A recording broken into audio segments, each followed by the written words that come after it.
One of the biggest challenges we have in marketing is siloed thinking. We get really caught in our little space. We love to think about marketing as a discipline in and of itself. But there's also a great reminder here about thinking a little bit beyond your professional boundaries. How well do you understand sales? How well do you understand product development, innovation, other parts of the organization that maybe you haven't spent enough time around? Hello and welcome to the CMO Show. My name is Mark Jones and it's so great to have you with us.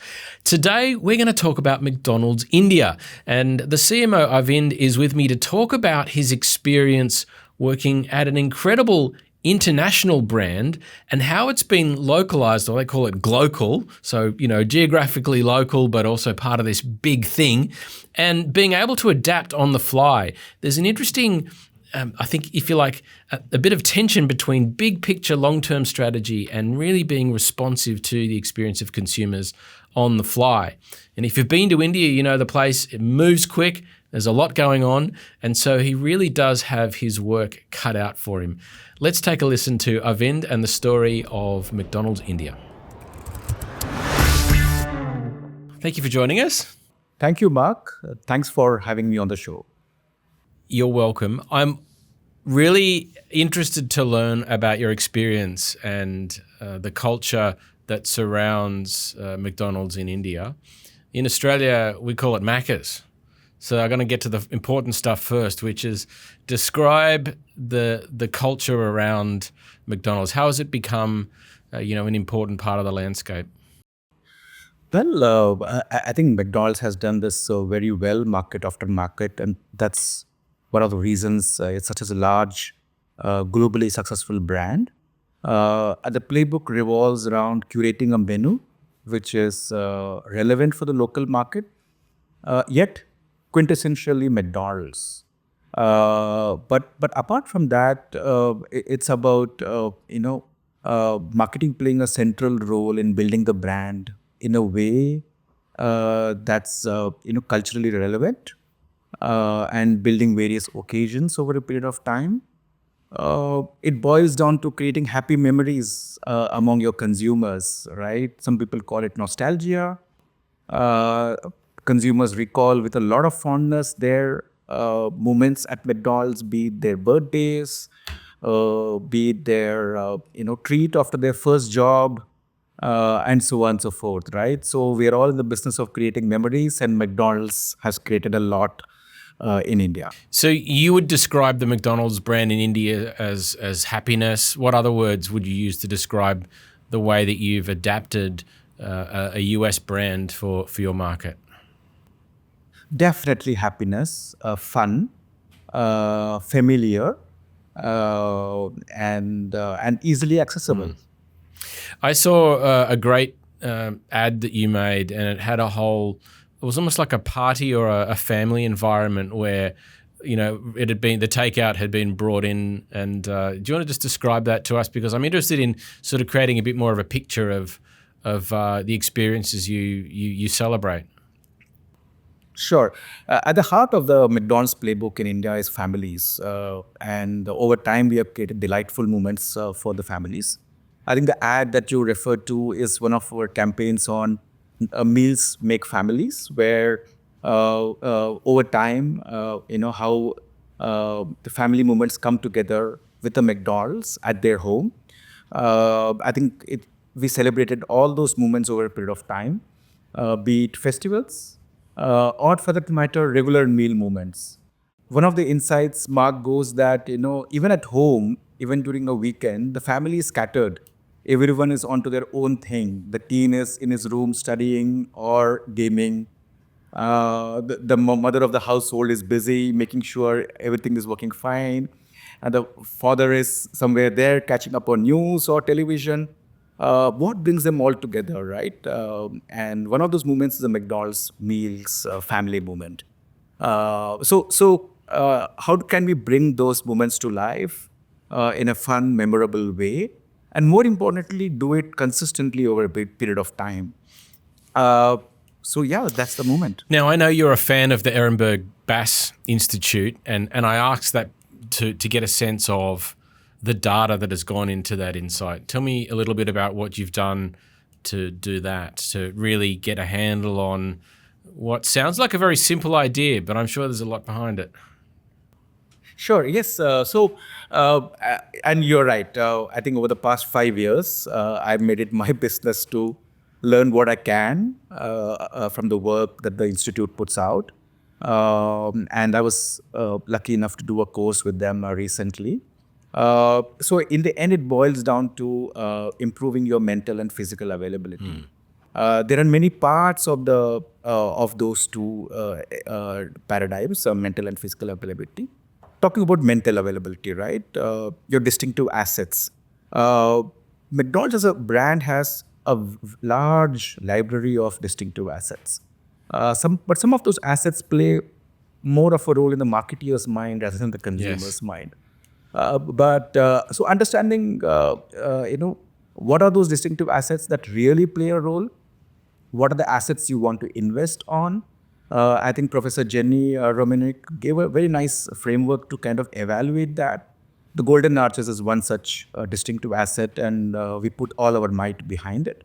There are others, of course, including Happy Meals, which is a ritual for for kids in that age group. The other part of the mental availability is understanding the category entry points. So the one that I talked about a few minutes back of festivals is a huge category entry point because festivals are, and there are many, many festivals on the Indian calendar. And those festivals are for everyone to gather around. There are special moments there, memories are created.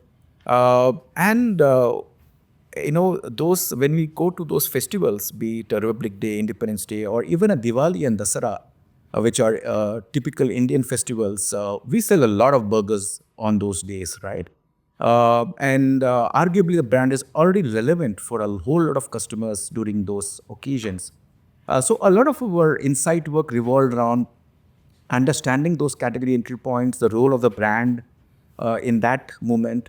What should we do to make it, the first brand in the consumer's mind whenever that occasion pops up, right? The other such occasion, I would say, is your highways, right? The government in India is investing a lot to create highways between cities. And whenever you want to drop in, to a restaurant on the highway, our drive-thrus are top of mind, right? So depending on the various category entry points, how do you make sure the brand is well positioned and is the first brand to come when the consumer has that need? I think these are some of the principles we apply consistently. And in all of this, Mark, you would understand consistency is key, right? Sometimes we marketeers are accused of going to the next new shiny thing and abandoning some of the well laid out principles of marketing. Right? So discipline becomes very important in doing some of these things. Yes, and you've been talking about some very traditional or fundamental marketing techniques, and I really appreciate that. We began by speaking about localizing effectively a US brand. I think what's interesting to me is the sheer scale and diversity of India. We have huge differences between the north and the south, obviously, east and west, and then right within the country. And I think outside looking in, it's very hard, not just here in Australia, but around the world, to really understand the scale of those differences. So what's involved in creating a brand that can be universally appealing, to 1 billion plus people? At the same time, do you need to localize in very careful ways across the country? Can you give us a sense of what it's like to work in that sort of environment? Sure. I think we internalize it as something that we call as a global plus local, playbook. Heart of that playbook, of course, lies our menu. A lot of foundational work happened in the initial years of McDonald's. McDonald's in India is about 28 years old. In getting the menu right, so be it the famous in India, Mekalu Tikki, which is inspired by vada pav, which is already a very traditional food item available in Mumbai and parts of Maharashtra, the province. So Mekalu Tikki is an inspiration on the vada pav, and we have made it our own. And it's one of the largest selling burgers in the QSR landscape in India. So that's a very good example of local familiarity, but quintessentially McDonald's, right? The other example is a global fan favorite, Mac, right? Of course, we can't sell beef in India, so we have the Maharaja Mac, which is a take on the Big Mac, but in chicken avatar, and it's vegetarian avatar. So that's another example how global favorites had come into India, but transformed as it's come into the India, but still retaining the McDonald'sness, if you will. The other example is coffee. Coffee is about a decade old in India, McCafe. I know McCafe is very big in Australia too, but cracking that palate in a way that's familiar to the Indian consumer, and his or her palate was a lot of work that the team did. So there's a whole host of work on the menu to make it relevant. Then we come to marketing, right? Very important for marketers to imagine the brand in the context of the local culture, right? While it's a global brand, global marketing principles, but like some of the examples we discussed on family, how can we really imagine the brand and reimagine the brand in local culture? And once you do it over a period of time, and there are examples around the globe of countries who have done that, McDonald's over time becomes just a seamless part of the local culture. So those are some of the things that go behind making the local playbook work. I really like that. And just to quickly go back to the coffee, because that's important to me, are you saying that the Indian taste for coffee is better or worse than the Australian? It's different. Okay. It's different. I am not getting into controversial topics, but it's just different. Different flavor. That's fine. Different flavor. For example, Mark, there are many markets around the globe which are espresso-based coffees, right? In India, it's a milk-based coffee with sugar. That's a predominant format of coffee, right? So there are some of the essential differences, I would say. And a barista-made coffee works a lot in India. So those are some of the essential differences, I would say. And flavor profiles are slightly different. Yes. Yeah, I love that. Thank you. Well, tell me a little bit about your background, because you've worked obviously at a number of places over the years, one of which was Levi's back in the day. And I'm curious to know, what is it about your previous experiences that you find yourself really appreciating? What has really set you up for success in this current role? Yeah, so 2 or 3 things from my past experience really helps me at McDonald's. One is retail experience. You mentioned Levi's. So like Levi's, I have been in a few retail brands. Ultimately, the moment of truth at McDonald's happens at the restaurant, right?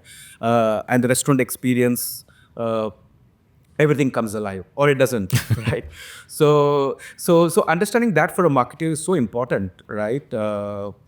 And how the marketer can design those experiences and get inspired from those experiences to do more of the marketing work. So the retail perspective is really, I think, foundational for a brand like McDonald's.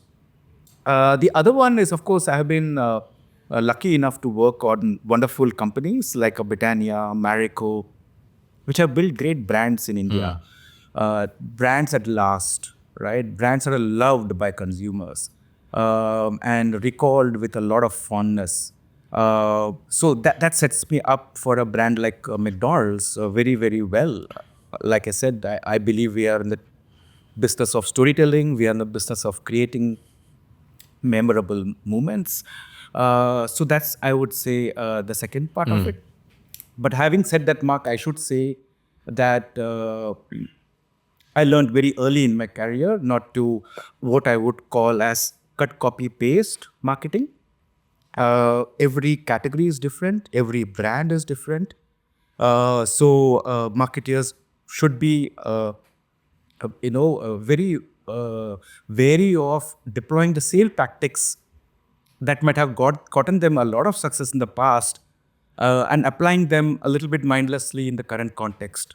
Because like I said, every category and brand is different. So I would add that rider to whatever I have said so far.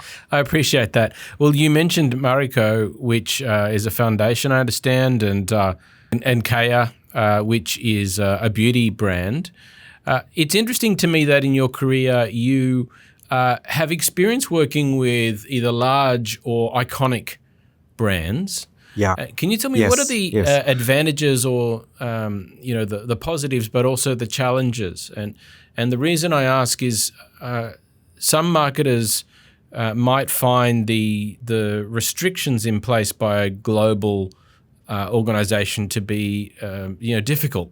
You might want to you can't completely tear up the brand book and start again, right? There's a way of working within these large organizations. Clearly you understand this very well, and I'm interested. What does it take to make that work? Well, at the outset, Mark, I think when we talk about large companies and brands that have built, businesses over decades, I think the first thing the marketer needs to understand that he's sitting on the shoulder of giants. A lot of fantastic people in the past have created these brands, right? And how do you take the legacy forward, right? I think that's the first context one needs to keep in mind. There's a lot of literature out there that a lot of damage is done when CMOs change, right? When agencies change, right? Because at its core, there are successful brands, and it's about continuity. It's about doing things better. Yes, it's also about reimagining, but within the boundaries of something that's been built over a period of time. So I would say small company or large company, I think it's good for marketers to remember that. Coming to well-established large companies, yes, definitely there are boundaries. And I can understand when you say that many marketers feel that are these boundaries restrictive? But I would say, well, some companies I can imagine probably have much narrower, boundaries and give less degrees of freedom to marketeers in various geographies. Thankfully, in the context of Levi's and now in McDonald's, those boundaries are pretty large. And there is ample space for marketers to make a difference, to build brands in the local culture. And that's the reason these brands are so successful over time and have proven themselves in multiple countries, in multiple cultures. Precisely because while there are boundaries, it's large boundaries, marketers are given enough degrees of freedom to do marketing stuff, right? Consumer inciting, relevance building, and all of that stuff, right? So I feel enriched by these experiences. And I learn every day. I really love that, and I love the idea that you've got the humility to look back and say, where have we come from and where are we going? There's a continuity of story that we are shaping here, which I think is a really great reminder. Now, tell me about AI and digital. We obviously have to talk about your technology approach. What are you doing in terms of digital transformation and the work that you're doing to stay engaged with customers? Right. Like you said, Mark, in today's context, digital is the heart of everything. And I would like to call it data and digital because you need to get your data strategy right. You need to get the digital strategy right. And many times both of them need to work in tandem. We have been a bit ahead of the curve as far as digital goes. We had our own McDelivery app about more than 10 years back. And delivery has only grown over time, more so post-COVID, where the food delivery market really grew. But we grew in tandem. We are one of the dominant brands in the food delivery space. Yes, apart from McDelivery, we have the food aggregators, the local food aggregators, Zomato and Swiggy. But we work very closely with them. We invest a lot in retail media to make sure our market share in the food delivery space is quite significant. The other one is in restaurant design and experiences. We have our self-ordering kiosks. significant amount of orders from consumers within the restaurants are actually made at the self-ordering kiosk. The consumers love it. It's a pure digital experience. They are able to customize their order the way the traditional way of ordering cannot or has limitations. More than 70% of business today is digital, Mark, and we have come a long way. But we are also aware that there are many more new digital journeys that will get created as the digital medium really becomes more and more sophisticated. For example, in the larger context today in India, quick commerce, which is a 10-minute, 15-minute delivery, is quite the rage. Consumer adoption is huge, and it will have implications in food delivery also. So we are quite cognizant that what it is today and what it could be tomorrow could be very different, and could be how can we be ahead of the curve, do a lot of experiments, pilots, to make sure we are not caught, surprised. If we think about quick commerce that you mentioned, and the image that sprang to mind for me just then was maybe more stores, more locally located, closer to people because of that very short time window. That's an assumption. But in that dynamic, we are talking about an even tighter integration between product development, the store experience, and then the digital marketing, right? So what does that look like? What are you thinking about in terms of how to enable that with your colleagues? Because that's fun, but it also sounds complicated. Very, very, very challenging, but we are up to the task, Mark. So in terms of restaurant design, for example, if riders have to come in and get out quickly, right? Because the whole proposition for the consumer is 10-minute delivery. How can we really enable that, right? So how do they just pick up their orders in a jiffy and get on to their business, right? But moving into the kitchen, right? How do we make it simple from a menu perspective to assemble get the products right?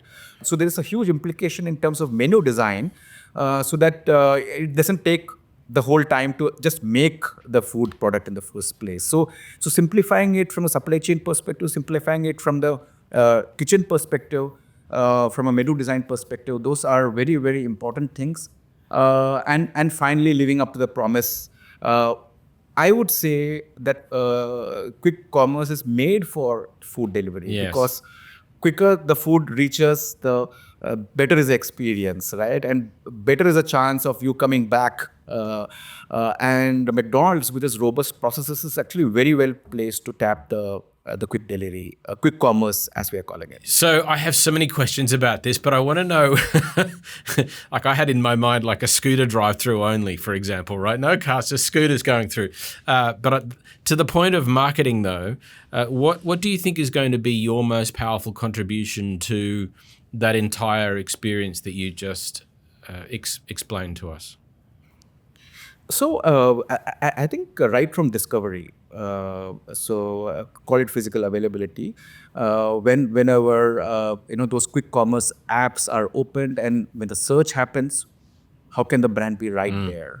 I think that's so important. And while it sounds very simple and sounds very foundational, getting it right day in, day out, is quite the challenge.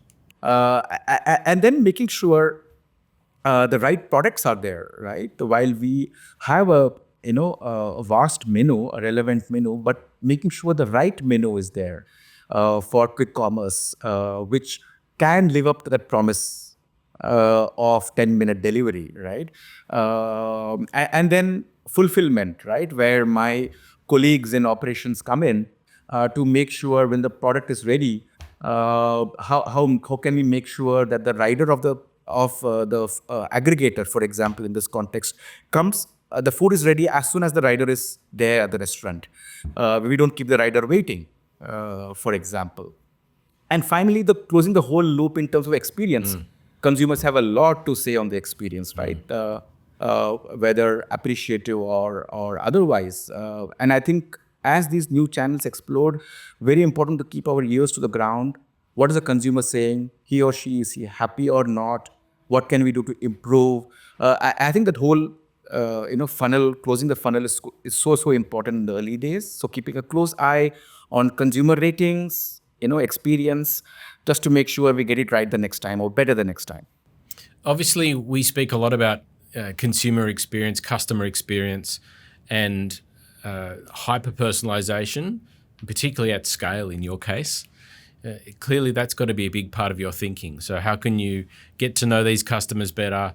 Be aware that maybe they were very happy last time, this time not so much. How do we adjust? Those sorts of dynamics. Yes. And again, Yes. we are talking at scale here. There are a lot of people Yes. doing this every single day. So explain what that's Absolutely. like from your perspective. I think what this needs is systems perspective, and solutions needs to be system wide rather than very specific or something that can't be scaled up doesn't really work. I'll give an example, right? How to get the packaging right for delivery. Right now, a part of the consumer feedback is inevitably on packaging, right? Did they get the food warm? Were the beverages in place? Was there any spill? Right? Yes, we may or may not control the entire experience, but it's a brand's responsibility to make that happen. So a lot of work, for example, happened on packaging, Mark, especially post-COVID, when the delivery sales really went up. We had to invest a lot of time and effort making sure the packaging of the burger, the beverage, the entire delivery bag is right, so that consumer experiences A1. And we had to improve the packaging. We had introduced a new packaging for our beverages to make sure they don't spill, for example, and so on and so forth. New packaging for our fries, our iconic fries, so that they remain crisp at the consumers And end. warm. So a whole host of and warm, exactly right. So I can imagine the number of interventions were done on packaging and its resultant improvement on consumer ratings over a period of time. But it's a journey, Mark, with every new product we launch. Well, when you think about future trends, we've only really talked about technology a little bit, and what I'm reflecting on is just how much focus is on the consumer, on the culture, right, the environment in which you're focused. I'm interested what emerging trends you think will be important for you in that context. The search for experiences, especially the newer generation, call it Gen Alpha or Gen Z, they are looking at things differently, right? They want to invest on newer experiences that they treasure, experience that they find meaningful. For example, there's a whole gaming generation out there, and so they're looking for experiences on similar lines, if you will. So while as a restaurant brand, we are well placed to deliver on the experiences. I would give an example of what we did around the anime meal campaign last year, where we actually redid many of our stores into anime hotspots, and reimagine them like an anime fan would do. So everything in the restaurant is completely anime design inspired design, and the anime enthusiasts loved it. So some of those authentic experiences, I think, are going to be very, very important.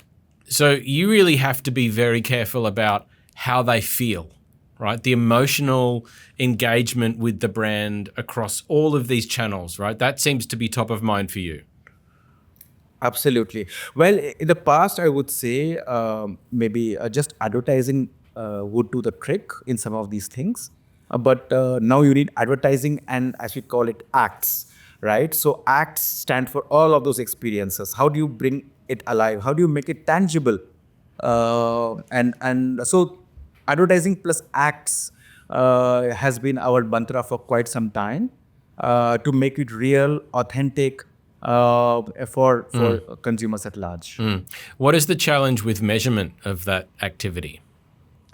Well, ultimately it boils down to measurement, right? And I'm a big fan of the whole evolving field of measurement. And I think what we tend to focus on is making sure we not only get attribution right. Attribution admittedly has been overemphasized in the digital context, but it's not just attribution, but it's also about incrementality. What initiatives are giving you incrementality over the baseline? We have adopted market mix modeling over time. It's a global best practice within the McDonald's system. And that gives us a bird's eye view of what media choices give you the best incrementality, what initiatives give you the best incrementality. Is it a value initiative? Is it a menu initiative? And so on and so forth. So ultimately, it really helps the CMOs to have a reasoned discussion with both the CEOs and the CFOs in terms of investing behind the right things, but also making sure that the CMOs deliver on incremental business growth over a period of time. So that's something that's really helped chart our course here at McDonald's. In wrapping up, if I can share a reflection with you, there's two contrasting ideas that perhaps neatly sum up my experience in India. One is that there's a sense of continuity, right, and a long-term story that we spoke about, and so that feels a bit more calm.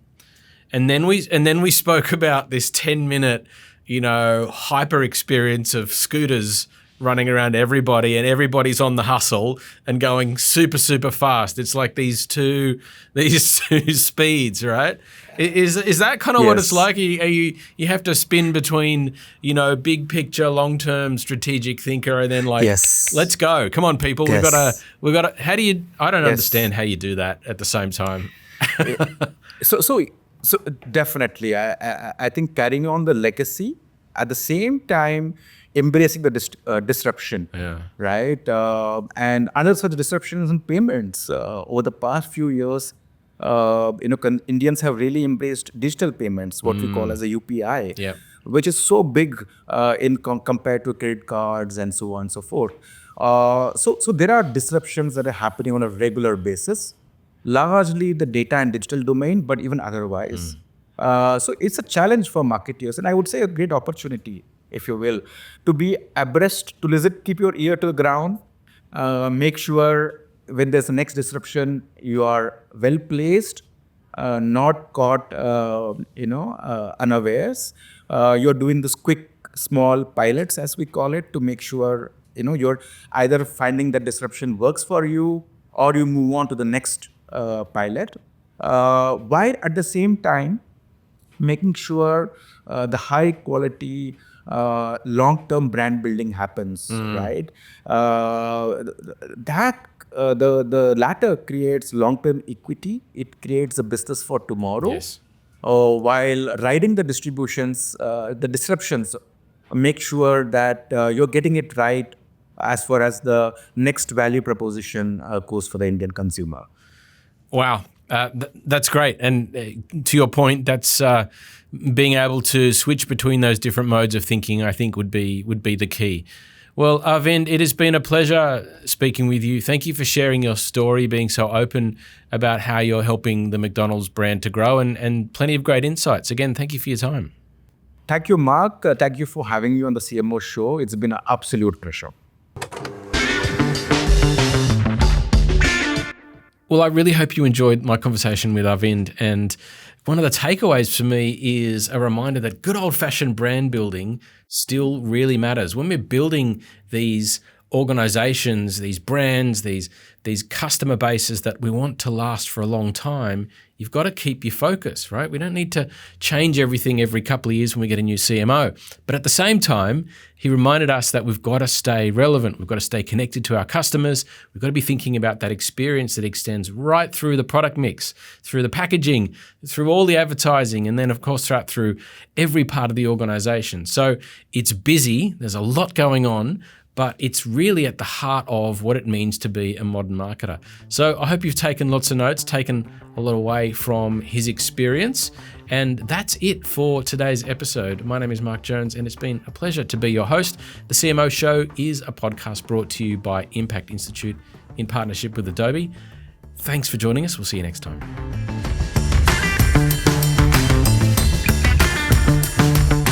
The CMO Show is produced by ImpactInstitute in partnership with Adobe.